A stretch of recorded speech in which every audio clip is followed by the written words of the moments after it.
Dans cette vidéo, nous allons créer une couche Shapefile, donc une couche de base de format Shapefile d'Esri à partir de JDAL. Donc, ce que j'ai fait ici, c'est tout simplement de faire la base, donc from OSGeo, donc import JDAL, OGR et OSR. C'est les trois éléments que je vais avoir besoin à l'intérieur de mon code. Et JDAL use exception ici, donc pour faire afficher les notions d'erreur. Si vous n'êtes pas familier, allez voir dans les vidéos précédentes. Donc, ce que je vais faire ici, c'est d'utiliser déjà le bon driver. Donc, il y a plusieurs drivers qui existent. Bon, là, il me le propose la bonne manière. Donc, c'est le bon driver que j'ai besoin d'utiliser. Donc, ici, dans driver, donc c'est ni plus ni moins qu'une variable.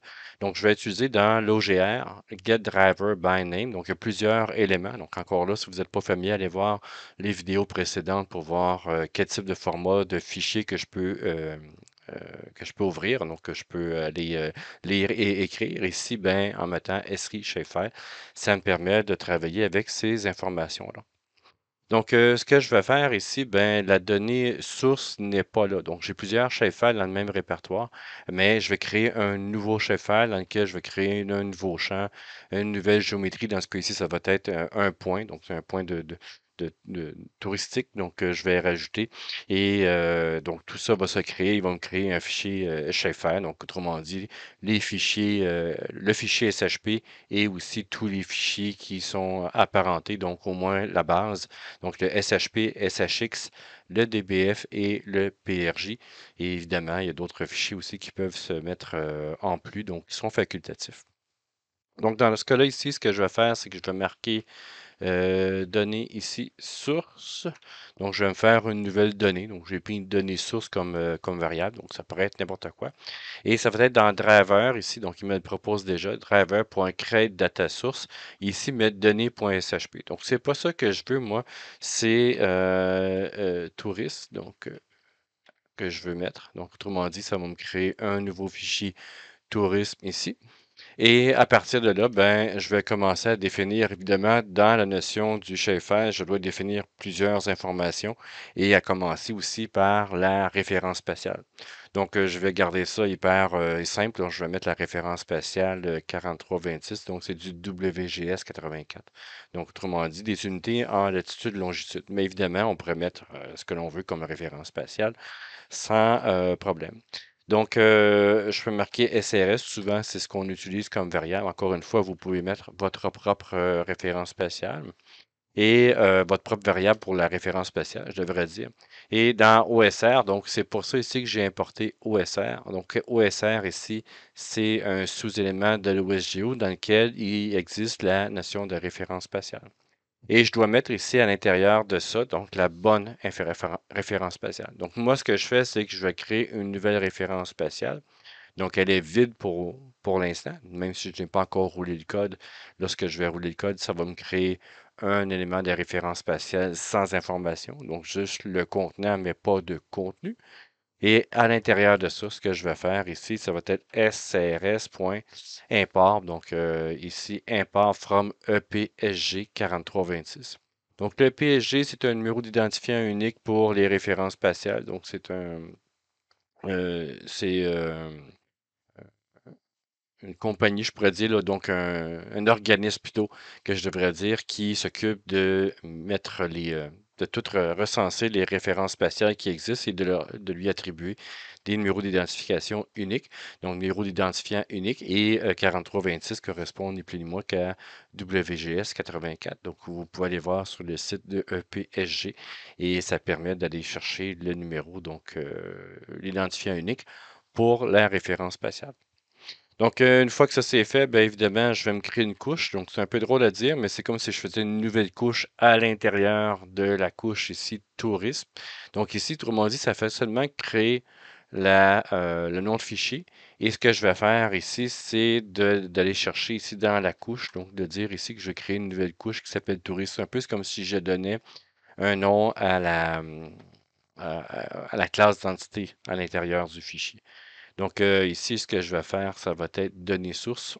Oups. Ici, données sources. Voilà. Create layer, évidemment.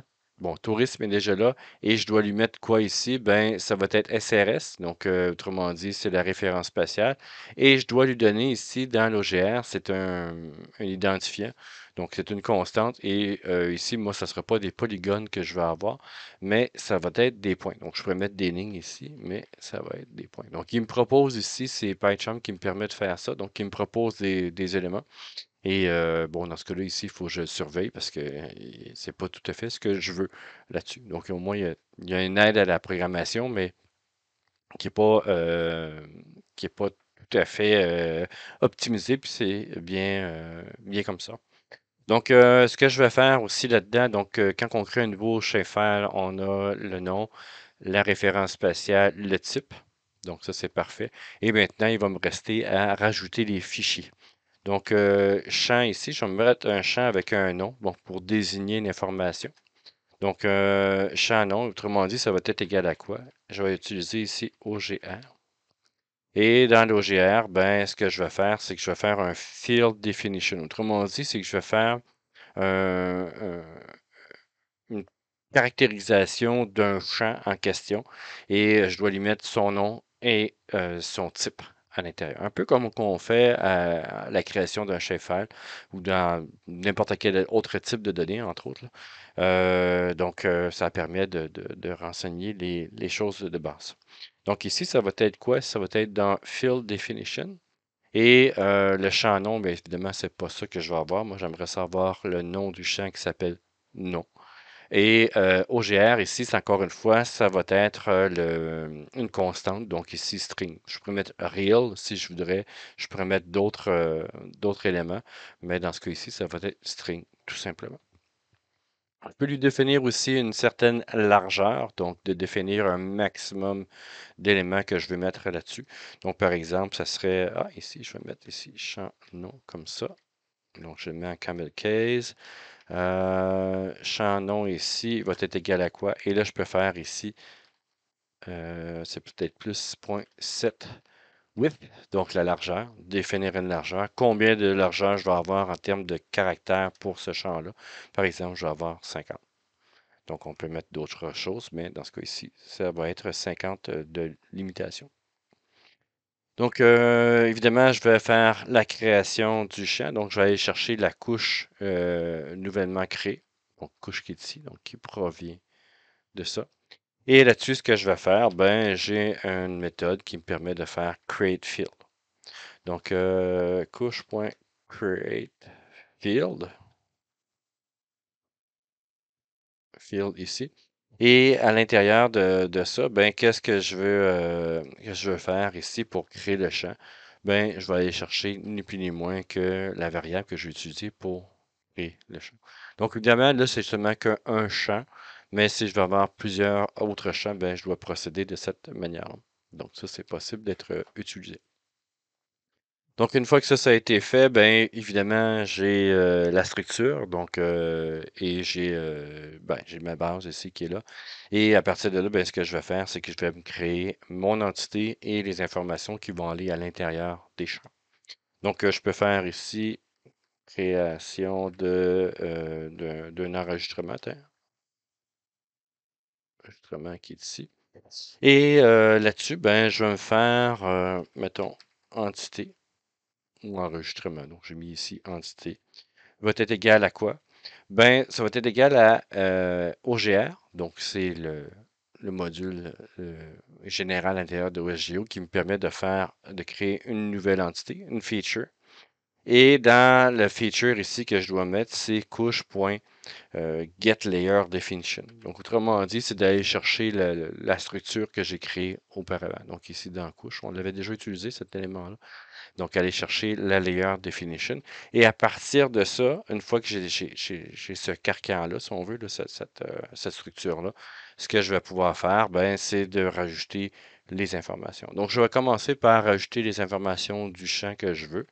Donc, entité ici. Point possède géométrie, par exemple. Point set field. On va commencer par le field ici. Excusez-moi. Field qui est là. Donc, dans cette file ici, ben, quel champ que je veux utiliser, ça va être le champ nom. Et qu'est-ce que je veux mettre à l'intérieur? Par exemple, je veux mettre le euh, bassin Louise, donc qui est à Québec. Donc, j'aurais pu prendre n'importe quel élément. Ça aurait fonctionné. Donc, je prends un point au hasard. Et de là, ici, par la suite, ben, je vais faire la géométrie. Donc, ben, pour faire la géométrie, je dois créer un point et à partir de ça, ben, c'est d'aller mettre le point. Donc, un set géométrie comme j'ai fait là, ici, là. Donc, comme il me le propose. Mais avant ça, ce que je dois faire ici, c'est de faire une notion de point. Donc, autrement dit, je vais me créer un point avec un well-known euh, template, si on veut, ou quelque chose ici pour faire un point. Donc, j'aurais pu mettre aussi même point, mais je vais faire, mettons, euh, ouais, je vais mettre ici point. Ça va être mieux. Donc, dans point qui est là, donc, autrement dit, ce que je vais faire, c'est de rentrer les informations pour créer le point en tant que tel. Donc, on peut le faire de plusieurs manières. Vous pouvez voir les vidéos auparavant. Donc, ce que je peux faire ici, ben, c'est de cette manière-là. Il y a plusieurs, comme je dis, il y a plusieurs manières de le faire. Moi, je vais le rentrer ici. C'est toujours la longitude et la latitude qu'on peut rentrer. Donc, moi, j'ai déjà les coordonnées, donc je vais les mettre ici, à l'intérieur de ça. Donc, l'autre, ici. Donc, c'est des coordonnées là, qu'on peut trouver sur n'importe quelle cartographie là, que vous pouvez, là, n'importe quelle information là, de carte en ligne ou de carte papier si vous le voulez. Donc, c'est tout simplement ça que j'ai été chercher. Et ce que je vais faire, donc ça, c'est la création du point. Donc, autrement dit, c'est le texte pour faire le point. Et tout ce que je vais faire ici, là-dedans, ben, ce que je pourrais faire là-dessus, ben, je vais prendre ici coordonnées, tiens, coordinate, et je vais faire le vrai nom du point. Donc, autrement dit, ce que j'ai fait, c'est que j'aurais pu le faire tout d'un coup. Mais bon, je le fais ici étape par étape. Des fois, c'est un peu plus facile à comprendre. Donc, dans ce cas-là, ici, ça va être OGR. Donc, point create Create Geometry from ici WKT. Ici. Donc, il y a WKB si vous le voulez, WKT ici. Donc, c'est en well-known text, l'autre c'est en well-known binary. Et dans ce cas-ci, ben, c'est ni plus ni moins qu'un format de texte. Donc, autrement dit, je mets l'information qui est là. Ce que j'aurais pu faire, c'est de rentrer tout simplement cette information-là directement ici ou utiliser le WKB aussi. Donc, il y a plusieurs manières de faire. Donc, j'en montre une ici. Donc, ça ici, c'est l'information. Et à partir de là, ben, ces deux éléments-là, ces deux lignes-là ici m'ont permis de créer un point. Maintenant, il faut que je le mette ici dans l'enregistrement, donc dans l'entité en question.